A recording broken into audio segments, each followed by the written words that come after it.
వాళ్ళకి చేత పండిస్తున్నారు. ఆ తాలూకా దాని రెస్పాన్సిబిలిటీ అంతా పాపం ఆ గిరిజనులు భరిస్తున్నారు. రేపు పొద్దున ఎవరైతే పెట్టుబడి పెట్టాడో వాడు దొరకడు. మనకి ఎవడు దొరుకుతాడో, అక్కడ ఎవడైతే పండిస్తున్నాడో వాడు దొరుకుతాడు పోలీసులు వెళ్తే. సో అటువంటి సిచ్యువేషన్స్లో వాళ్ళకి మనం కొంచెం మోటివేట్ చేయాలి, అవేర్నెస్ క్రియేట్ చేయాలి. అవేర్నెస్ క్రియేట్ చేసి ఆటోమేటిక్గా ఇప్పుడు ఏదైతే కొంత మేరకు ఈ టర్మరిక్ అని, జింజర్ అని, నేను అదే అడిగాను, వాట్ అబౌట్ కాఫీ ప్లాంటేషన్ అన్నా.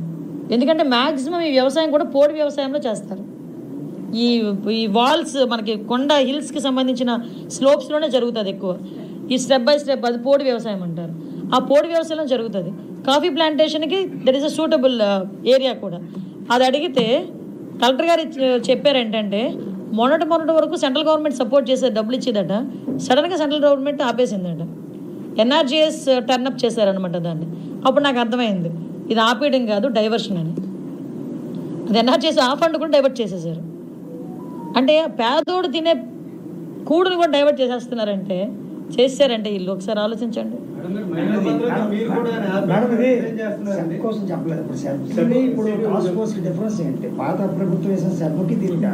ఇది టాస్క్ ఫోర్స్ అన్నది ఎక్స్క్లూజివ్లీ ఈ గంజాయిని అరికట్టడానికి ఇమీడియట్గా మేము అనుకుంటున్న ప్రొసీజర్. ఓకే, ఇప్పుడు రెగ్యులర్గా ఉన్న పోలీస్ డిపార్ట్మెంట్ వర్క్స్ రెగ్యులర్గా జరుగుతూనే ఉంటాయి, కానీ ఇది స్పెషల్గా మనం టేకప్ చేస్తున్న వర్క్ ఎక్స్క్లూజివ్లీ వైజాగ్లో.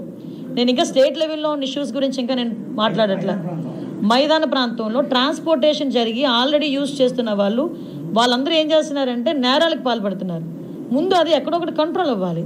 కంట్రోల్ అవ్వాలంటే ఒక భయం క్రియేట్ అవ్వాలి. పోలీసుని చూస్తేనే భయం క్రియేట్ అవుతుంది. దానికి టాస్క్ ఫోర్స్ ఉండాలి. అది నేను చెప్తున్నాను.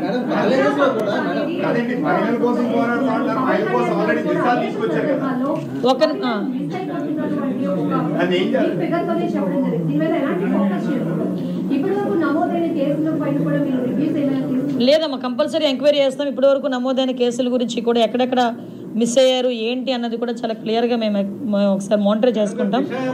చెప్తాను. ఆ దిశ ఏమో కానీ నాకు దిశ వచ్చింది. అక్కడ దిశ యాక్ట్ ఏమో తెలియదు కానీ నాకు దిశ కనిపిస్తుంది. ఇప్పుడు దీన్ని ఏం చేయాలన్నది విషయం ఏంటంటే, అమ్మ దిశ యాక్ట్ లేదు. ఆ విషయం పాత మాజీ హోమ్ మినిస్టర్ కూడా మాట్లాడారు.